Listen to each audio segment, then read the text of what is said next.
Le décès d'un membre de la famille provoque un changement dans les revenus du ménage et la création de certaines dépenses spécifiques qui peuvent mettre en péril la santé financière des membres survivants. Le décès de soutien financier d'un ménage provoque un choc financier particulièrement important puisqu'en plus des dépenses supplémentaires entourant le décès, la partie du revenu de ce soutien servant à financer le rythme de vie du ménage n'est plus disponible pour les survivants. Le décès d'un membre financièrement à charge du ménage provoque aussi un changement financier puisqu'en plus des dépenses supplémentaires entourant le décès, la capacité du soutien financier à générer des revenus est souvent affectée. Par conséquent, il importe de bien comprendre la portée de ce besoin financier créé par le décès afin d'être en mesure de mettre en place une solution de financement adéquate. Il est possible de distinguer deux types ou catégories de besoins au décès. Le besoin ponctuel correspond aux dépenses supplémentaires qui surviennent au moment du décès. On peut penser par exemple aux frais funéraires, aux frais médicaux courus juste avant le décès, aux frais légaux reliés au règlement de la succession, aux impôts et taxes dus ainsi qu'aux dettes du défunt qui doivent être payées. Cette liste n'est pas exhaustive. Certains individus auront aussi des besoins spéciaux au décès, comme prévoir un fonds pour financer les études des enfants ou prévoir un fonds d'urgence. Dans le cas du décès d'un membre à charge du ménage, les soutiens financiers voudront peut-être prévoir des sommes pour leur permettre de passer au travers le deuil sans obligation de travailler pendant un certain temps.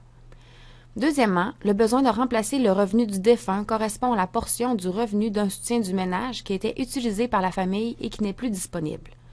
Bien qu'une partie de ce revenu peut généralement être compensée par certains régimes d'État, il n'en demeure pas moins qu'il y aura un manque à gagner important à combler sur une certaine période. Notons aussi que cette période peut s'avérer particulièrement longue si les personnes à charge du ménage sont en bas âge. Pour être en mesure de prendre les mesures nécessaires afin de combler les besoins financiers au décès, il faut au préalable calculer le besoin financier causé par un décès. Ce calcul est essentiel, d'une part, pour éviter de décéder en laissant vos proches dans le besoin et, d'autre part, pour éviter qu'une partie de votre revenu, plus grande que nécessaire, ne soit consacrée au financement de ce besoin financier. On nuirait ainsi au train de vie actuel de la famille et à l'épargne pour la retraite. Ce calcul peut être effectué à l'aide d'une analyse de besoins financiers nommée ABF.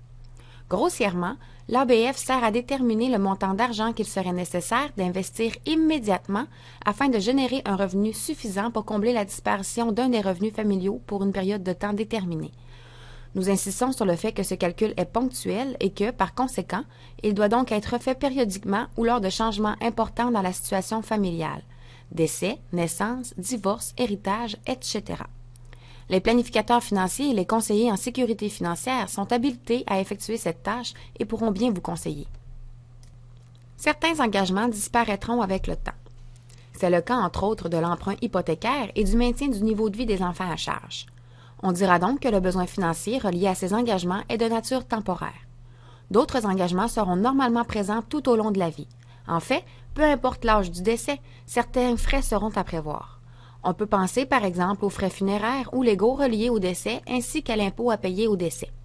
On dira donc que le besoin financier relié à ces frais est de nature permanente.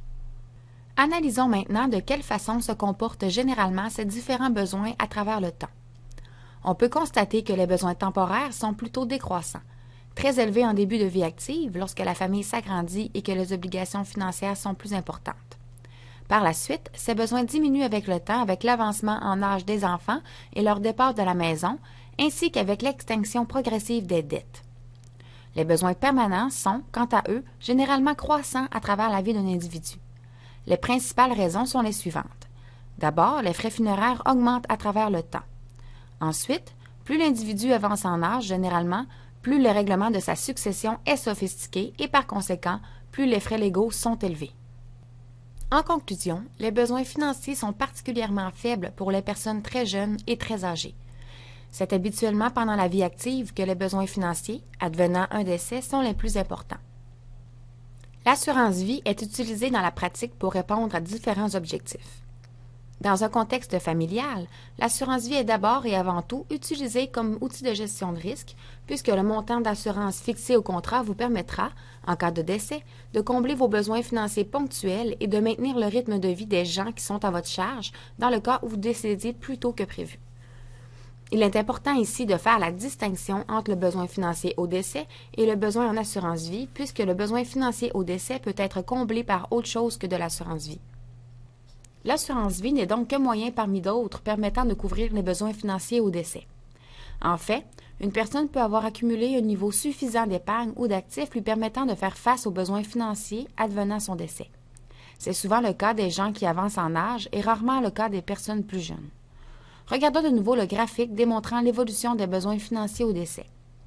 En observant cette illustration, on peut constater que le besoin d'assurance pour une jeune famille est probablement à son maximum puisque le besoin financier au décès est à son plus haut. Les jeunes familles ont rarement eu le temps d'accumuler des sommes importantes pour pallier à ces besoins en cas de décès d'un soutien financier du ménage. On peut penser que c'est le contraire dans le cas d'un couple à la retraite. En effet, le capital accumulé par le défunt est souvent suffisant pour permettre aux survivants de financer une partie ou la totalité des besoins financiers au décès, permettant ainsi aux survivants de conserver le même train de vie jusqu'à son propre décès. Cela ne veut cependant pas dire qu'il est optimal de financer les besoins au décès à même les liquidités ou les actifs du défunt. L'assurance vie peut quand même trouver son utilité dans cette situation et votre conseiller financier est la meilleure personne pour vous aiguiller dans ce choix. Finalement, on peut constater que le besoin d'assurance vie pour une jeune personne est habituellement très faible, car même si elle n'a pas eu le temps d'accumuler beaucoup d'actifs, ses obligations familiales et financières sont au minimum. Cela ne veut cependant pas dire qu'il n'est pas judicieux de souscrire à un certain montant d'assurance, même à un âge très jeune. Vous devriez en parler avec un expert. Prenons l'exemple de Marie, 30 ans, qui est mariée et mère de 2 enfants. Regardons la situation de Marie si elle ne possède aucune assurance vie. Marie n'a pas cru bon de souscrire à une police d'assurance puisqu'elle affirme que la valeur de son patrimoine successoral est et sera toujours suffisant pour couvrir les besoins financiers de la famille advenant son décès. On remarque que le patrimoine successoral de Marie augmente avec le temps. Cependant, tel que mentionné précédemment, les besoins financiers advenant le décès sont plus importants au début de la vie active qu'à la fin puisque les enfants sont encore jeunes et que les engagements financiers sont plus élevés. Il y a donc un plus gros patrimoine successoral lorsque les besoins financiers au décès sont les plus faibles, soit en fin de vie, et moins de patrimoine successoral lorsque les besoins financiers en cas de décès sont les plus criants, soit au début de la vie active. En se fiant à son patrimoine successoral pour financer les besoins à son décès, Marie oublie qu'une partie de son patrimoine successoral ne peut être liquidé puisqu'il est utilisé par la famille et doit donc être conservé au décès de Marie pour maintenir le rythme de vie de la famille. Prenons par exemple le bilan successoral de Marie advenant son décès à l'âge de 40 ans. Si Marie désire que sa famille conserve le même train de vie advenant son décès, on ne doit pas considérer que la valeur de la maison qui lui revient est utilisable pour combler les besoins financiers à son décès. Le fait de vendre la maison ne permet pas à la famille de conserver le même rythme de vie. On constate que la maison compte pour plus de la moitié de la valeur successorale.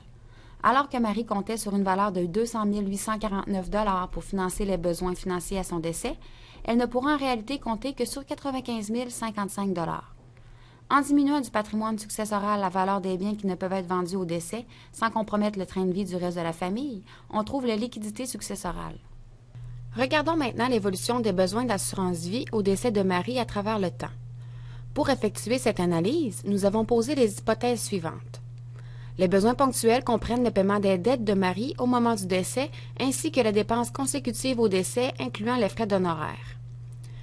Considérant la participation de Marie aux dépenses familiales, nous considérons que 60 % du revenu de Marie doit être compensé à son décès.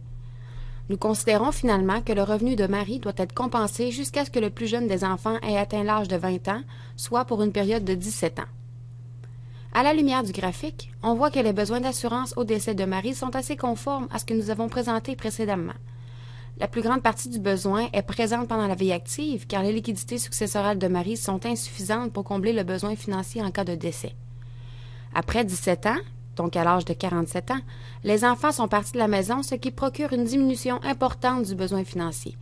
On peut alors constater que le besoin d'assurance devient nul, ce qui signifie que les actifs de la défunte seraient suffisants pour combler le besoin financier.